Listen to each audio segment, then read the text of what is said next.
নমস্কাৰ study with পিপিৰ নতুন এটা ভিডিঅ'লৈ সকলোকে পুনৰবাৰ স্বাগতম জনাইছোঁ।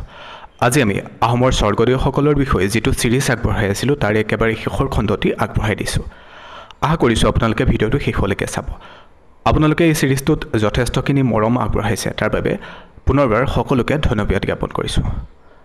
যোৱা খণ্ডত আমি পঢ়িবলৈ পাইছিলোঁ যে ৰূপসিং নামৰ এজন চিপাহীৰ দ্বাৰা ৰাজমাৱে বদনক হত্যা কৰিছিল। আমি গম পাইছিলোঁ যে বদনৰ অত্যাচাৰ বাঢ়ি গৈছিল আৰু ৰূপসিং নামৰ এজন চিপাহীৰ দ্বাৰা বদনক হত্যা কৰিছিল আৰু চন্দ্ৰকান্তক অংগক্ষত কৰি ব্ৰজনাথৰ পুত্ৰ পুৰন্দৰ সিংহক ৰজা পাতিছিল।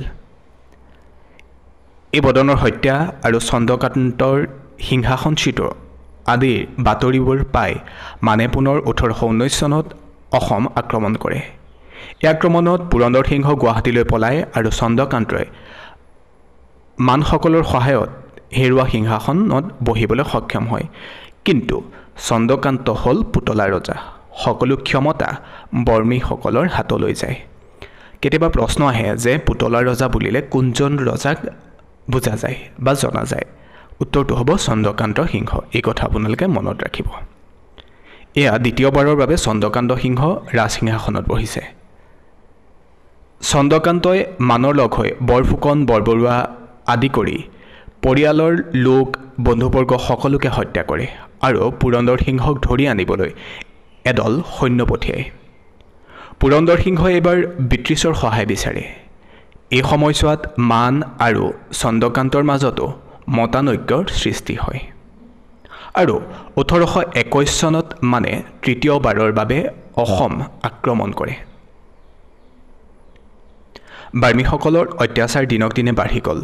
প্ৰজাৰ সুখ শান্তি নোহোৱা হ'ল। ক্ৰমে মানে অন্যায়ভাৱে ইংৰাজৰ এলেকাটো আক্ৰমণ চলোৱাত পৰিস্থিতি গুৰুতৰ হৈ উঠে। অৱশেষত আহোমৰ অনুৰোধ মৰ্মে 1824 চনত ইংৰাজে মানক দমন কৰিবৰ বাবে মানৰ লগত যুঁজ দিয়ে আৰু এই যুঁজত ইংৰাজে জয়লাভ কৰে।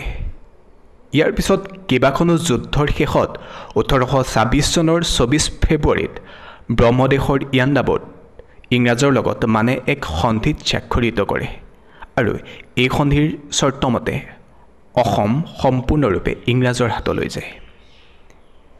এই ইয়াণ্ডাবু সন্ধিৰ বিষয়ে আপোনালোকে হয়তো বহু কথা জানে। এই সন্ধি কেতিয়া হৈছিল, কাৰ কাৰ মাজত হৈছিল? আমি গম পালোঁ যে 1826 চনৰ 14 ফেব্ৰুৱাৰীত হৈছিল ব্ৰহ্মদেশৰ ইয়াণ্ডাবুত আৰু ইংৰাজৰ আৰু মানৰ মাজত। আপোনালোকে এই ইয়াণ্ডাবু সন্ধিৰ কথা মনত ৰাখিব। ইয়াণ্ডাবু সন্ধিৰ ওপৰত যিকোনো ধৰণৰ প্ৰশ্ন পৰীক্ষাসমূহত অহা দেখা যায়। 1833 চনৰ 24 এপ্ৰিলত উজনিত পুৰন্দৰ সিংহক গুৱাহাটী সন্ধিৰ জৰিয়তে উজনি অসমৰ শাসনভাৰ দিয়ে। চন্দ্ৰকান্ত সিংহ দাবীদাৰ আছিল যদিও তেওঁ 500 টকীয়া বাৰ্ষিক পেঞ্চন দি কলিয়াবৰত স্থাপন কৰে। আমি গম পাইছিলোঁ যে চন্দ্ৰকান্ত সিংহ স্বৰ্গদেউ আছিল। তাৰপিছত মানৰ পৰা সম্পূৰ্ণৰূপে ইংৰাজৰ হাতলৈ অসমখন 1826 চনৰ ইয়াণ্ডাবু সন্ধি মতে ইংৰাজৰ হাতলৈ যায়।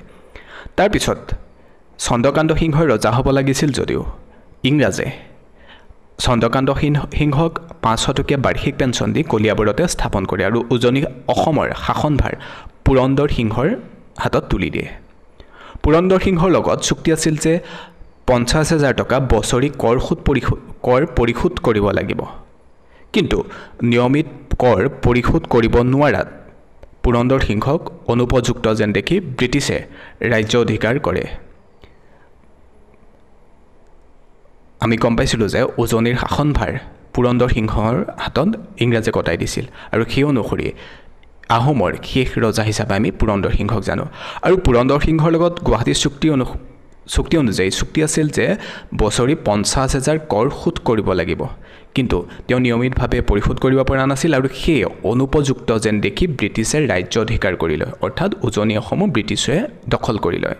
ফলত আহোমৰ ৰাজত্বৰ অন্ত পৰে। এয়া আছিল পুৰন্দৰ সিংহ, যিজন আহোম ৰাজত্বৰ শেষৰজন ৰজা। আমাক যদি কোনোবাই প্ৰশ্ন কৰে যে আহোমৰ শেষৰ ৰজাজনৰ নাম কি, সেয়া হ'ব পুৰন্দৰ সিংহ। আমি আহি আহোমৰ একেবাৰে শেষৰজন স্বৰ্গদেউৰ বিষয়ে আপোনালোকক আজি জনালোঁ। আমি আপোনালোকক আৰম্ভণিতে কথা দিছিলোঁ যে আহোম শাসনৰ আটাইকেইজন স্বৰ্গদেউৰ বিষয়ে আপোনালোকক জনাবলৈ চেষ্টা কৰিম। আজি আমি আহি একেবাৰে শেষৰজন স্বৰ্গদেউ বিষয়ে আপোনালোকক জনাবলৈ চেষ্টা কৰিলোঁ আৰু ইমানতে আমাৰ এই ছিৰিজটো শেষ হৈছে। আপোনালোকে যদি এই ছিৰিজটোৰ পৰা উপকৃত হৈছে বা ফলপ্ৰসূ হৈছে বুলি ভাবিছে তেতিয়াহ'লে আমাৰ এই ভিডিঅ'সমূহৰ লিংক আপোনালোকৰ বন্ধু বান্ধৱীলৈ শ্বেয়াৰ কৰাৰ লগতে আমাৰ ইউটিউব চেনেলটো ছাবস্ক্ৰাইব কৰি দিব বুলি আশা ৰাখিলোঁ। লগতে আমি এতিয়াৰ পৰা আৰু এটা নতুন ছিৰিজ আপোনালোকলৈ আগবঢ়াম য'ত মহিৰংগ দানৱৰ পৰা সন্নিৱিষ্ট থাকিব MCQ। অসমৰ ইতিহাসৰ এটা ছিৰিজ য'ত মহিৰংগ দানৱৰ পৰা যিকোনো ধৰণৰ প্ৰশ্ন সন্নিৱিষ্ট থাকিব। পুনৰবাৰ কওঁ, যদিও আমি MCQ ছিৰিজটো আগবঢ়াম তথাপিতো আমি প্ৰশ্নোত্তৰৰ লগত সংগতি ৰাখি আপোনালোকক বিষয়সমূহ বিশ্লেষণ কৰিবলৈ চেষ্টা কৰিম। আৰু আপোনালোকে জানে যে আমি বহুকেইটা ছিৰিজ আপোনালোকৰ সহায় হোৱাকৈ আগবঢ়াই আহিছোঁ। আশা কৰিছোঁ আপোনালোকে প্লেলিষ্টত গৈও সেই ছিৰিজকেইটা চাব।